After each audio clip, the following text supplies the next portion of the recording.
eu vou começar a falar sobre escatologia bíblica. Eu sei que talvez muitos dos irmãos não saibam o que é esse nome aí, o que significa isso. Pastor, escatologia, eu nunca ouvi falar nisso. Essa palavra aí é formada por dois termos gregos. O skaton, que significa fim, e logia, que significa estudo. Então, escatologia é o estudo do fim, ou o estudo das últimas coisas, daquilo que vai acontecer no final da história. Tá certo?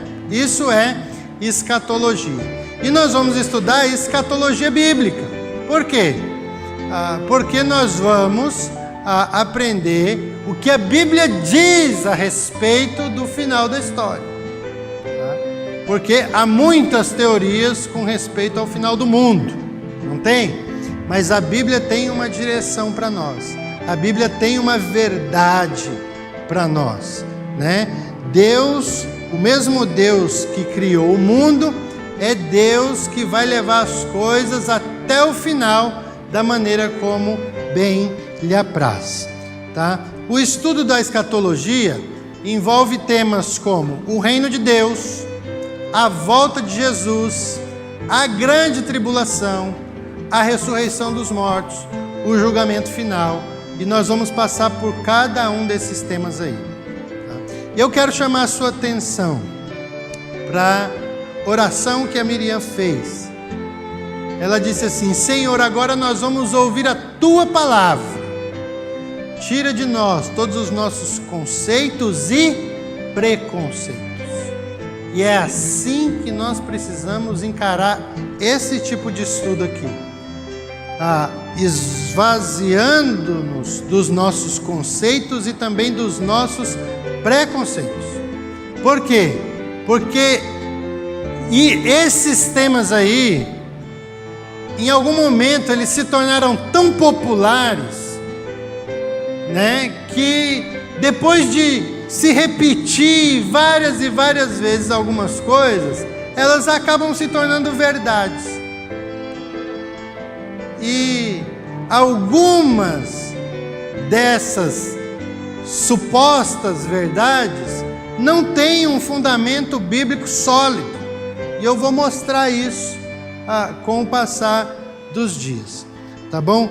Eu sei que se eu perguntar para você a respeito de alguns desses temas aí, você sabe mais ou menos aí o que todo mundo diz, o que está, vamos dizer assim, o que ganhou popularidade nos últimos, principalmente nos últimos 150 anos, tá bom? O que nós vamos ver é o que a igreja sempre acreditou e que num determinado momento se perdeu, tá bom? Basicamente, a escatologia bíblica está dividida em duas correntes. Existem aqueles que ensinam uma escatologia pessimista, e existem aqueles que ensinam uma escatologia otimista. Aqueles que ensinam uma escatologia pessimista diz que, à medida que o fim se aproxima, nós podemos esperar catástrofes, nós podemos esperar uma diminuição da igreja, uma perseguição contra a igreja, um corrompimento dos valores cristãos. O que aguarda a igreja no futuro são tribulações, angústias, escândalos, pecados, e somente um punhadinho de crentes é que vai conseguir perseverar até a volta de Jesus. É por causa dessa escatologia pessimista que toda vez que acontece um tsunami, um terremoto, uma pandemia, toda vez que muda-se uma lei na sociedade e os valores cristãos são perdidos, toda vez que há um escândalo muito grande na igreja, o que aquele que acredita numa escatologia pessimista diz? Jesus está voltando. Jesus está voltando. Teve um tsunami, Jesus está voltando. Teve um terremoto, Jesus está voltando. As torres gêmeas caíram, Jesus está voltando. Aprovaram o casamento gay, Jesus está voltando. Jesus está voltando quando nessas coisas aí? Porque desde que o mundo é mundo, essas coisas acontecem. E Jesus está voltando, mas não volta. Esse tipo de pensamento pessimista não é predominante na história da igreja. Ele ganhou força nos últimos 150 anos. E eu vou mostrar o que ajudou. Tá? A escatologia crida e ensinada pela igreja, ela sempre foi otimista e vitoriosa. A igreja sempre ensinou que nos últimos dias, a igreja de Cristo se levantaria sobre a terra, e levaria o evangelho por todas as nações, e não apenas pregaria o evangelho para as nações, mas as nações se renderiam ao Senhor Jesus. E por causa do evangelho, e por causa do discipulado e da conversão das nações, esse mundo passaria a experimentar um período de justiça, de paz e de prosperidade nunca antes visto na história do mundo. Essa é a escatologia vitoriosa, a escatologia otimista, bíblica, e que a igreja ensinou ao longo dos anos. É isso que nós acabamos de cantar aqui. Quando o céu se abrir e Jesus vier, todo joelho se dobrará, toda língua confessará. O universo é do Senhor, a terra é do Senhor, a natureza aguarda a libertação dos filhos de Deus, a terra aguarda a manifestação dos filhos de Deus, o reino, a chegada do reino de Deus, com poder, com glória, com virtude, com justiça, com paz, com alegria. E como resultado dessa chegada do reino de forma poderosa, o mundo é abençoado. Nós fomos colocados para ser luz para as nações. Nós fomos colocados para ser sal da terra. Não um punhadinho de sal que você joga e não salga. Não uma luz que você levanta e não acende. Não, nós fomos colocados como luz, para sermos colocados no alto, para iluminar todo homem. Fomos colocados como sal, para salgar toda a terra. Essa é a escatologia vitoriosa. Quando nós olhamos para o final da história, o que nós enxergamos não é catástrofe, não é tribulação, não é angústia, não é diminuição da igreja. Quando nós olhamos para o final, o que nós vemos é uma igreja pujante, vitoriosa, discipulando as nações, levando a glória de Cristo, a graça de Jesus a todos os povos. E os salmos expressam muito bem que a alegria dos povos é Jesus para eles. Foi a partir dessa escatologia otimista que períodos de avivamento vieram na história do mundo. Foi a partir de uma pregação otimista que cadeias foram fechadas, que os direitos humanos foram estendidos, que as mulheres passaram a receber educação, que as crianças passaram a ter direito à educação, que a justiça começou a ser feita. E se o mundo está tão ruim hoje, se o mundo está tão mergulhado em trevas hoje, a igreja tem uma grande responsabilidade nisso, porque nos últimos 150 anos, o que nós temos ouvido é que a igreja precisa se afastar da sociedade e clamar pelo retorno de Jesus, para Ele pegar a gente e levar nós embora daqui, enquanto o mundo arde em chamas. E aí toda vez que uma tragédia acontece, Jesus está voltando. E o mundo cada vez pior. E a igreja criou um gap entre ela e a sociedade. Por isso hoje a igreja está se tornando tão irrelevante que ninguém pergunta mais para a igreja, ninguém conta mais com a igreja, para nada. A igreja é um povo, uma sociedade alternativa, que vive do lado de fora da sociedade. Irrelevante. Não tem, não dá direção para o mundo, seja eles os políticos, as autoridades, quem cabe tomar as decisões. A igreja não tem dado direção para que as coisas sejam feitas ao modo de Deus. E é por isso que o mundo vai de mal a pior. Não é isso que Jesus espera de nós. Porém, antes de nós entrarmos na fundamentação bíblica e histórica de uma escatologia otimista, eu quero mostrar para vocês o que levou a igreja a deixar o otimismo bíblico para abraçar um pessimismo especulativo midiático. O profeta da escatologia pessimista não são os pastores e os profetas bíblicos, são os âncoras dos telejornais durante a semana. E pelo menos na igreja, você precisa ter uma visão, receber uma visão de mundo diferente. Tá? O que levou a igreja a deixar o otimismo e abraçar o pessimismo?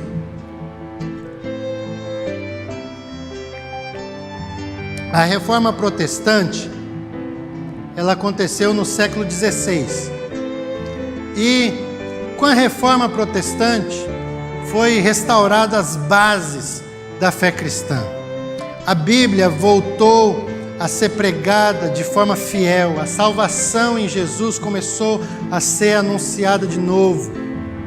E com isso, milhares de pessoas foram alcançadas. A Europa inteira, praticamente toda, era cristã. E a Europa passou por momentos de muita prosperidade, de muita paz, de muito desenvolvimento em todos os sentidos, tanto sociais como espirituais. E muito desse desenvolvimento se deve à evangelização daquelas nações. Porém, logo ali em 1900, depois de 200, 300 anos de muita evangelização, de muitos avivamentos, de muita expansão da igreja, de muita prosperidade, de paz em muitos lugares, nós entramos aí no século XVIII, ano 1914, acontece a Primeira Guerra Mundial.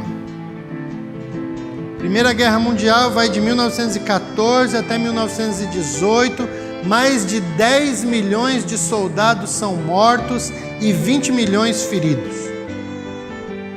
Foi uma tragédia. Aquele clima de otimismo que estava no mundo e na igreja começa a ruir. Em 1918, quando acaba a Primeira Guerra Mundial, o mundo passa por aquilo que ficou conhecido como gripe espanhola. E com a movimentação das tropas, deixando a guerra, o vírus se espalhou assim de forma gigantesca. A Primeira Guerra Mundial matou 10 milhões de pessoas, mas a gripe espanhola matou 50 milhões. Matou 4 vezes mais do que a guerra. A gripe começou em 1918, terminou em 1919, e aí teve uma década de suposta paz e tranquilidade, mas aí em 1929, 10 anos depois, o mundo foi experimentou aquilo que ficou conhecido como depressão econômica. Os países estavam quebrados, não havia dinheiro para nada, não havia investimento, o número de pobres aumentou significativamente, o número de crimes aumentou demais por causa da falta de dinheiro, doenças se espalharam, poucos hospitais, poucos recursos para desenvolver as tecnologias. Enfim, o mundo mergulhou num pessimismo total. A depressão econômica acabou em 1939. E o que começou em 1939? Segunda Guerra Mundial. E na Segunda Guerra Mundial, nós presenciamos eventos como o Holocausto. Foi algo que aconteceu dentro da Segunda Guerra Mundial. As bombas atômicas de Hiroshima e Nagasaki, também dentro da Segunda Guerra Mundial. E se a Primeira Guerra Mundial matou 10 milhões, a Segunda Guerra Mundial matou 70 milhões de pessoas. Foi uma guerra que não abarcou todos os países do mundo. E aí, queridos, o pessimismo era total. Aquela teologia otimista que tinha alcançado a Europa, que tinha enviado missionários para o mundo todo, ela começava a ruir, porque a mensagem bíblica começou a ficar tão distante que as pessoas não acreditavam. E obviamente que dentro desse cenário, uma teologia pessimista fazia muito mais sentido. E as pessoas, nós tínhamos no ano 2000 a sensação de que o mundo acabaria a qualquer momento. Primeira Guerra Mundial, 1914 até 1918. 1918 a 1919 a gripe espanhola. Depois 1929 a 39 a depressão econômica. Depois Segunda Guerra Mundial. E depois da Segunda Guerra Mundial teve a Guerra do Vietnã, onde os Estados Unidos estava diretamente como protagonista ali envolvido, e de onde saiu a maioria dos missionários que chegou no Brasil. Por isso, uma teologia pessimista, uma escatologia pessimista é tão forte no Brasil. Por quê? Porque é o que os missionários americanos receberam nesse período e repassaram. Era o que estava em alta naquele momento. E aí se aproxima o ano 2000.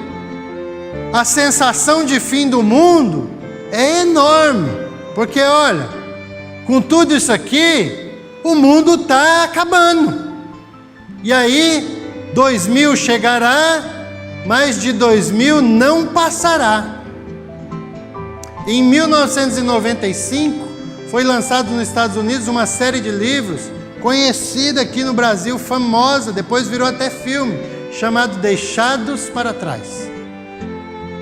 E essa série, ela influenciou tanto a igreja, que nós andávamos nos anos 2000, 2005, 2010, nós andávamos com a sensação de que Jesus ia voltar a qualquer momento. Porque era o que o livro ensinava e o que o filme ensinava. Que nós estávamos andando na rua, os crentes iam estar andando na rua e de repente, sumiu os crentes. E agora o mundo pega fogo de vez. Você, se é um pouquinho mais antigo de igreja, aprendeu isso, com toda certeza. E teve essa sensação que eu também tive. Nós acordávamos e a primeira oração do dia era: Jesus, se o Senhor voltar hoje, me leva. Era assim que nós andávamos.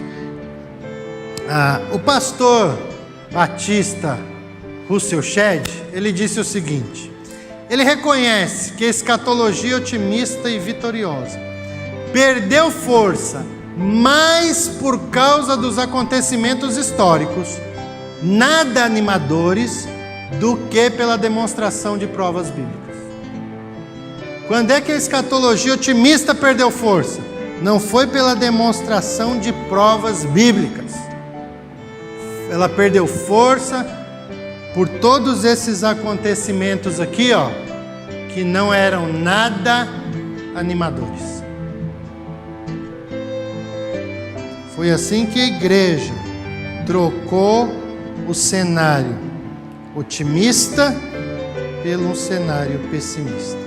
Hoje, quando nós olhamos para o futuro, o que nós esperamos? O que está na cabeça do brasileiro, do crente do Brasil? Nós estamos aguardando o reino do anticristo se manifestar. Nós estamos aguardando uma tribulação severa acontecer. Os crentes sem poder comer. Ou estamos aguardando Jesus voltar e tirar nós daqui. E o mundo sem Jesus que pegue fogo aí. Afinal de contas, nós pregamos o Evangelho. Eles não receberam porque não quis. Afinal de contas, o Espírito Santo tentou converter o mundo, mas não conseguiu. Afinal de contas, Jesus disse: toda a autoridade me foi dada no céu e na terra, mas a autoridade que ele recebeu não surtiu efeito sobre o mundo. Então volta Jesus, tira a gente daqui e depois acaba com o resto do mundo. É isso que os crentes estão esperando acontecer. E aí, se surgir, tempos atrás diziam: o cartão de crédito é a marca da besta. Cuidado! Tinha vários estudos na internet provando por A mais B que o nome Visa era correspondente ao número 666. Então os crentes não tinham Visa. Depois apareceu biometria. E os crentes não faziam biometria, porque era a marca da besta. Quem fizesse ia ficar aqui para queimar junto com o mundo. E daqui a pouco vai vir o chip, vai vir não sei o que, e os crentes vão ficar com medo porque a gente precisa escapar do mundo. Será, irmãos, que é isso que a Bíblia de fato diz para nós? Será que é isso? Quando a igreja olha para o futuro, o que ela deve esperar? Quando a igreja olha para o futuro, ela não pode ver um cenário pessimista, mas otimista. Não uma igreja irrelevante, mas uma igreja poderosa.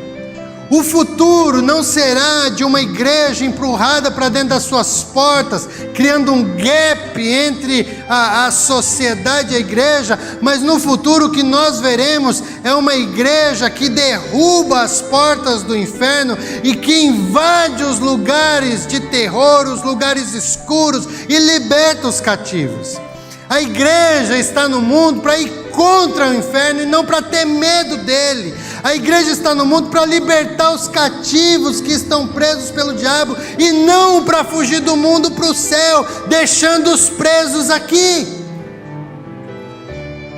A igreja de Cristo foi enviada para ligar o céu e a terra.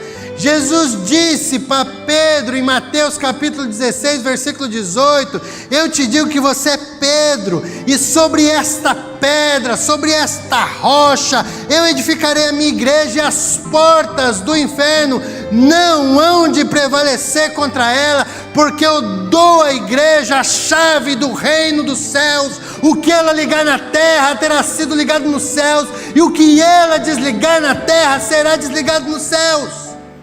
A igreja está aqui para conectar esse mundo com o céu e transformar esse mundo, encher esse mundo com a graça de Deus, até que o mundo todo perceba a glória do Senhor, porque Ele disse: eu encherei a terra com a minha glória. Os povos virão a Jesus. Os povos receberão a promessa que Deus fez a Abraão. Gênesis capítulo 12, versículo 1 e 2 diz: em ti, Abraão, serão benditas todas as famílias da terra.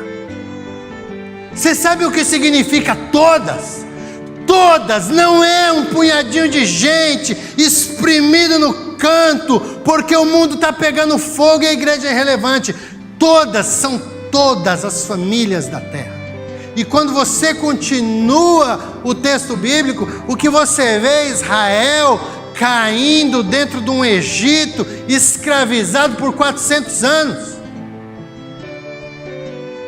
Eu tenho certeza que o povo de Israel ficava se perguntando: e a promessa de Abraão? E a promessa de Abraão? E a promessa de que nós seríamos um grande povo? E a promessa de que nós abençoaríamos as nações?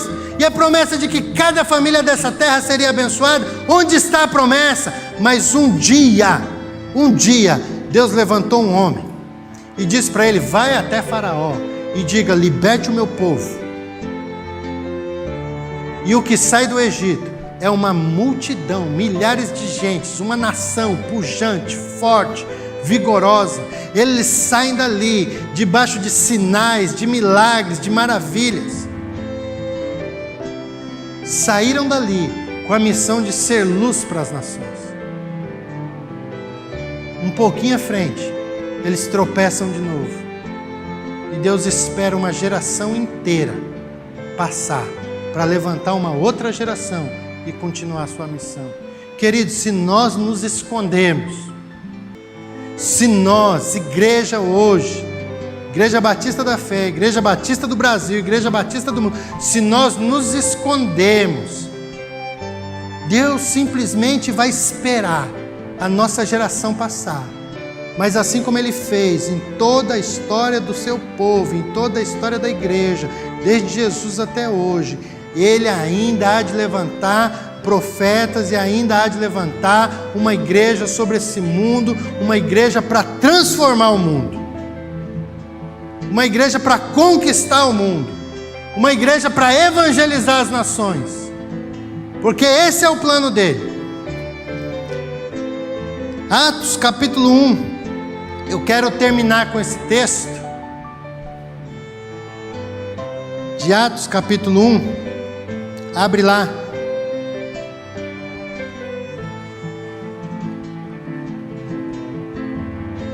Atos 1, de 3 até 8.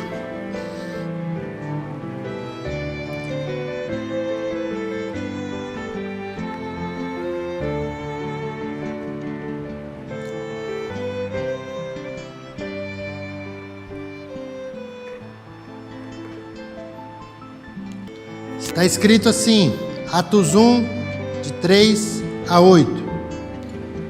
Depois de ter padecido, Jesus se apresentou vivo a seus apóstolos, com muitas provas incontestáveis, aparecendo-lhes durante 40 dias e falando das coisas relacionadas com o reino de Deus. E comendo com eles, deu-lhes esta ordem: não se afastem de Jerusalém, mas esperem a promessa do meu Pai, a qual vocês ouviram de mim, porque João, na verdade, batizou com água, mas vocês serão batizados com o Espírito Santo dentro de poucos dias. Então os que estavam reunidos com Jesus lhes perguntaram: será este tempo em que o Senhor irá restaurar o reino a Israel? Será esse tempo que o Senhor irá restaurar o reino? Restaurar não é queimar a terra, é restaurar o reino a Israel. Jesus respondeu: não cabe a vocês conhecer os tempos ou as épocas que o Pai fixou pela sua própria autoridade. Não cabe a nós, queridos, assim como não cabia àqueles discípulos, ficar especulando a respeito do tempo, se é hoje, se é amanhã, se é daqui 50 anos, 100, 200 ou daqui 1000 anos. Não cabe a nós ficar especulando a respeito de quando será, mas cabe a nós fazer algo. E o que é? vocês receberão poder ao descer sobre vocês o Espírito Santo, e então vocês serão as minhas testemunhas em Jerusalém, em toda a Judéia, Samaria e até onde? E até os confins da terra. O que cabe à igreja de Cristo é ir até os confins da terra e não ficar especulando a respeito do fim do mundo. O problema é que a nossa escatologia atual não nos empurra para ir aos confins da terra, mas para ficar especulando. É agora a tribulação? É daqui 5 anos? É agora que Jesus volta? Será que esse terremoto, então agora Jesus vai voltar? Será que esse chip é a marca da besta? Não cabe a nós ficar especulando a respeito dessas coisas. A tarefa que nós temos é simples, é ir a cada pessoa, é ir a cada nação, é ir a cada ilha distante e dizer: esse mundo tem um Deus, Ele criou, Ele governa, Ele castiga, Ele sara e Ele voltará para governar sobre todos os reis da terra. Submetam-se a Jesus, essa é a nossa tarefa. É para isso que Jesus recebeu a autoridade e transferiu a autoridade para nós fazermos isso. Se a igreja cristã não estivesse tão influenciada por uma escatologia pessimista, que tudo que fez foi criar um gap entre a igreja e o mundo, se ela não estivesse tão influenciada, mas estivesse empenhada em cumprir a grande comissão, não somente a igreja estaria vivendo uma realidade completamente diferente, como o mundo estaria experimentando bênçãos como resultado de sua conversão. O fim do mundo está cancelado. Covid não é tribulação. Jesus não vai voltar agora. Então arregaça as mangas e vai proclamar o Evangelho, porque foi para isso que nós somos salvos, lavados, enchidos e capacitados para pregar o Evangelho. Amém?